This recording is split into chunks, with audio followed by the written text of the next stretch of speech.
Woman here, and are you still not subscribed to Matt's channel? Well, if you're not, hit the subscribe button because he's giving out free picks each and every week. Hope you have a good rest of your day. NFL Championship Sunday is here, guys. Crazy to think the Super Bowl is next podcast. Wow, season flew by. We'll talk both matchups this weekend for you guys. No surprises, right, in the final four teams. Patriots, Broncos, Rams, Seahawks. No upsets last week. I think the Bills obviously could have had a chance, had a shot. Hard to see Josh Allen turn over the ball 4 times, right? Total 5 turnovers. Not going to get it done. Not going to get it done when you turn over the ball in the playoffs. You just don't see it. Unless you're CJ Stroud in that first game against Pittsburgh, but Pittsburgh's offense is so bad that, it's okay to do so, especially when you get 2 defensive touchdowns. Systemsportscapping.com or link.me/systemcapping for client opportunities. PGA and UFC is back, so it's busy time of the year for myself. We got a PGA podcast, short form podcast out each week, only available on Spotify and Apple Podcasts. Go check that out. I break down the event, provide some golfers I like for the week, recaps, get you ready for the upcoming event. Of course, UFC 324 preview will be out tomorrow. Nice to be back. I think that's the longest UFC break I can remember. 6 weeks. That was a long break. But it was nice at the same time, right?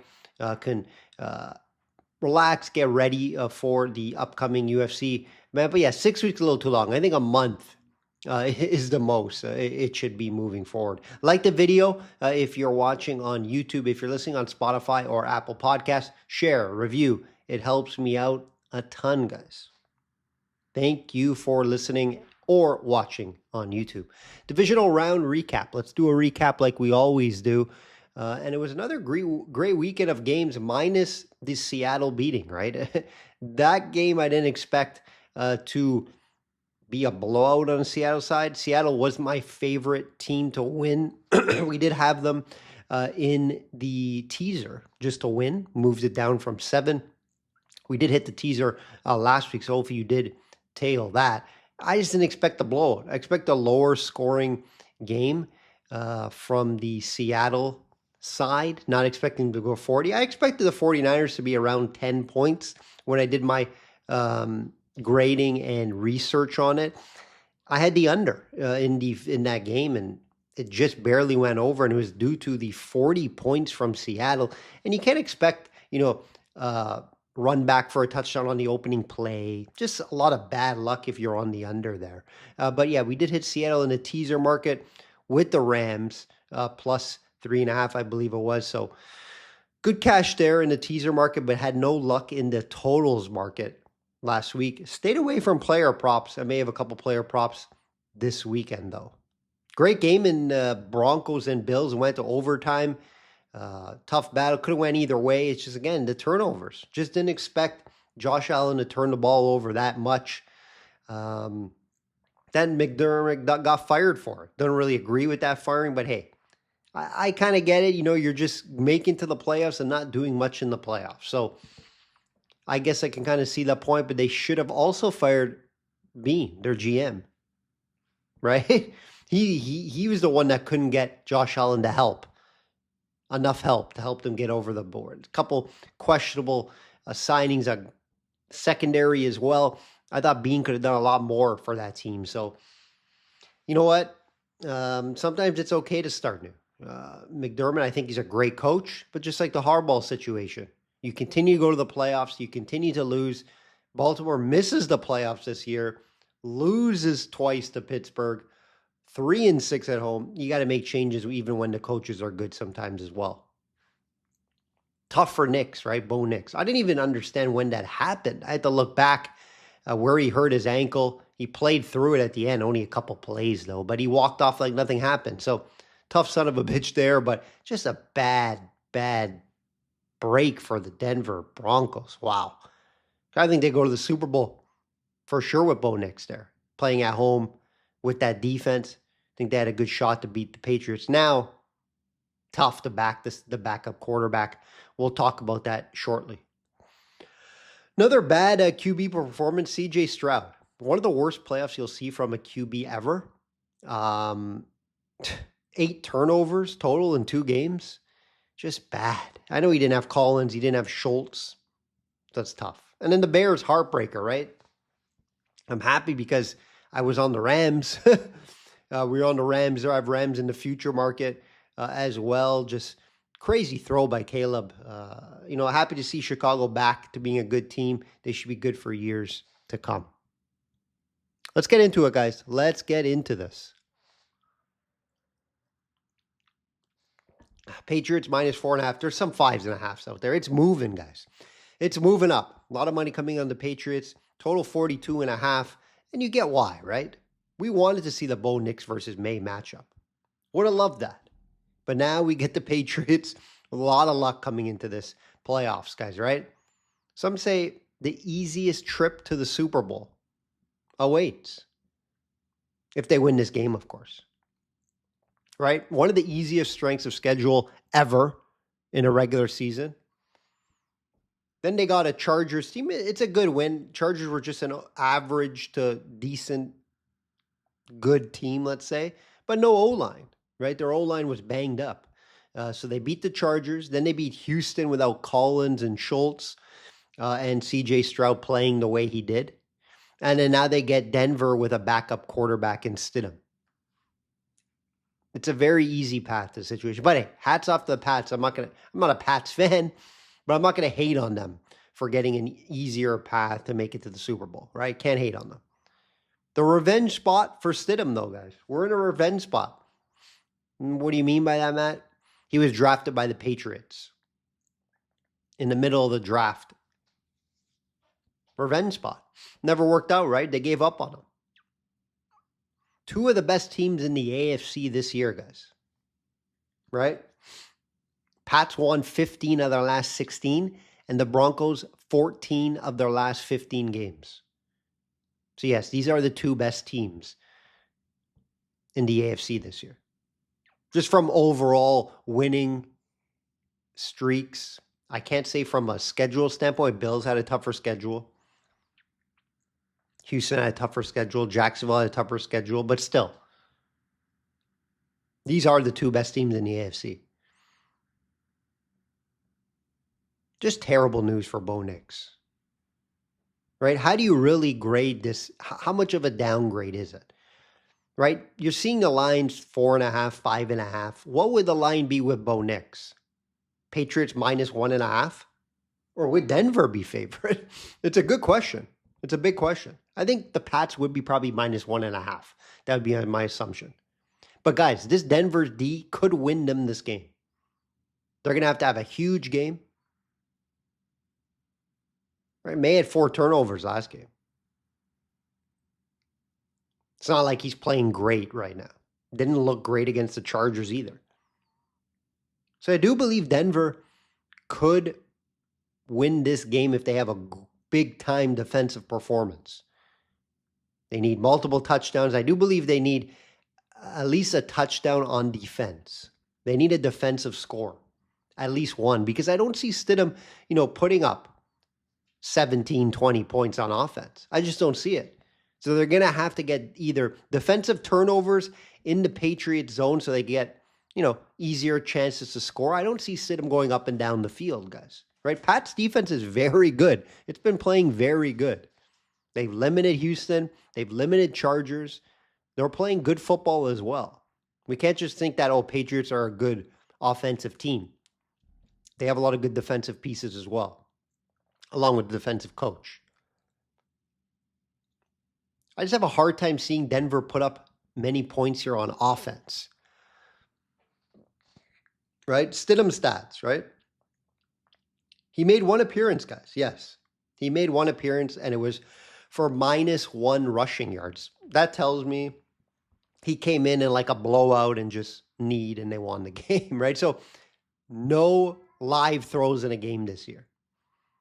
How could I back Denver? I just can't back Denver due to that.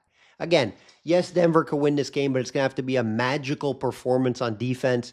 They're going to have to run the ball really well. And yeah, they're at home. That does favor them. Always hard to play in Denver. I get it. But it's just a lot to ask, right? From a betting standpoint, I can never back a backup quarterback, especially in this spot. It's such a tough spot, guys, right? Playing at home, a lot of pressure, but in the playoffs against your old team, you want to perform well.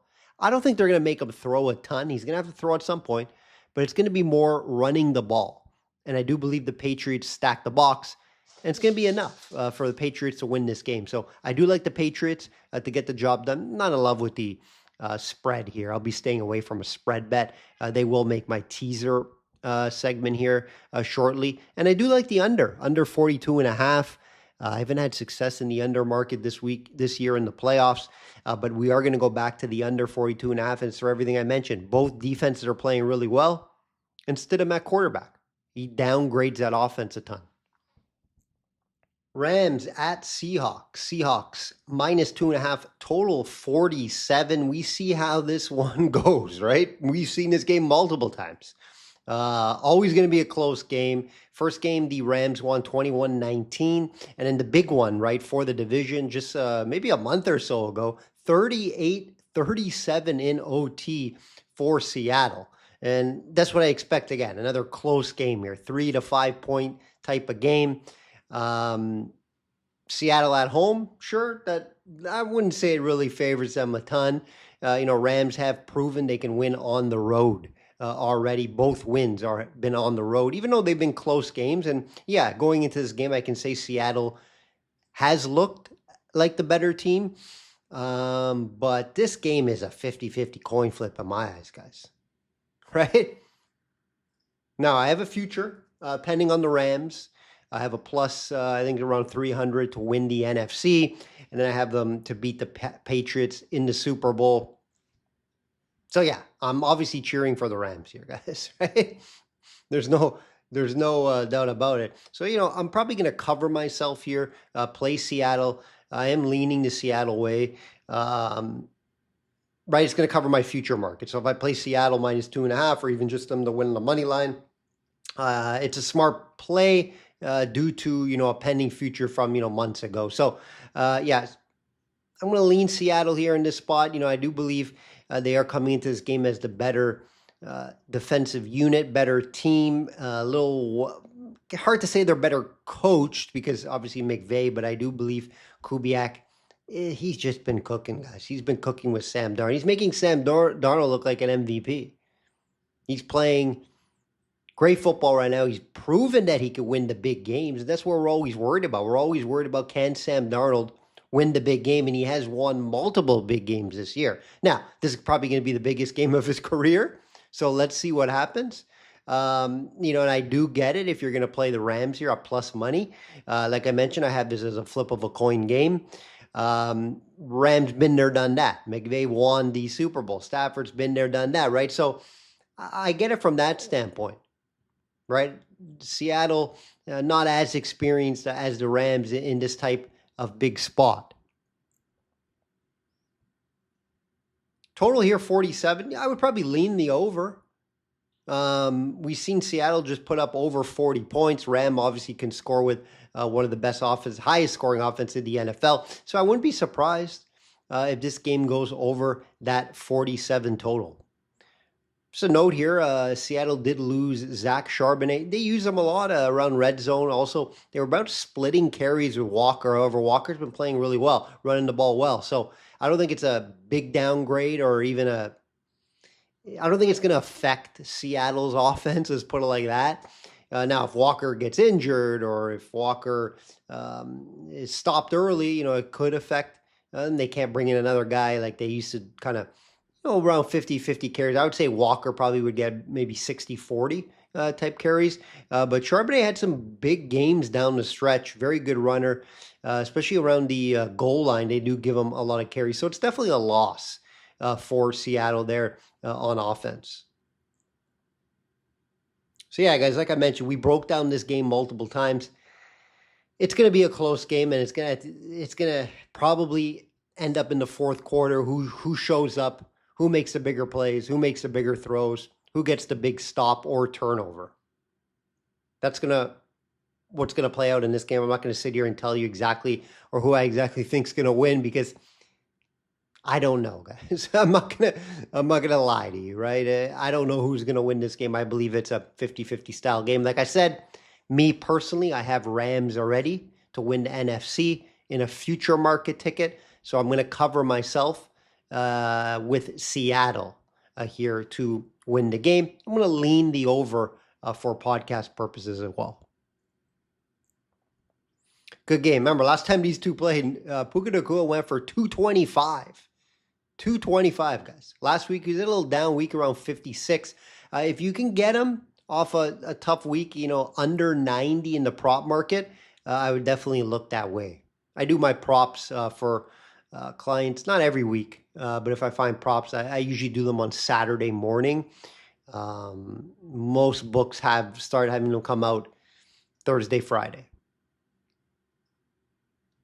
Teaser, only 2 games to choose from, right, guys? Only 2 games. So we're going to look at Pats. You can get around +2, +2.5, 7-point teaser, lay some juice, and then Rams +9.5. Like I mentioned, I would be shocked if that game didn't end up between 3 to 7 points, 7 points max, touchdown. I can't see someone winning by 10 or more, right? Too evenly matched. Too well coached both sides. I just don't see a blowout in that game. And, recent history tells you between those two teams. And then underdog, only 2 to choose from. You probably guessed what it is. It'll be Rams if I had to bet it. Not personally playing it, but like I said, I have the future market ticket on the Rams. So that's the only way I could look. Of course, Broncos could win. But like I said, Rams have the better shot, in my opinion. That will do it, guys. That will do it. Another long season in the NFL, but it actually did fly by, right? We're gonna have the obviously Super Bowl breakdown in a couple weeks, so next week we'll be off. But you're gonna find me every week here for UFC, and then now short form podcast audio only on Spotify and Apple each week as well. So content continues to get thrown out. Obviously, client card is available as well. Like I always say, guys, bet smart and know your limits. Enjoy this weekend.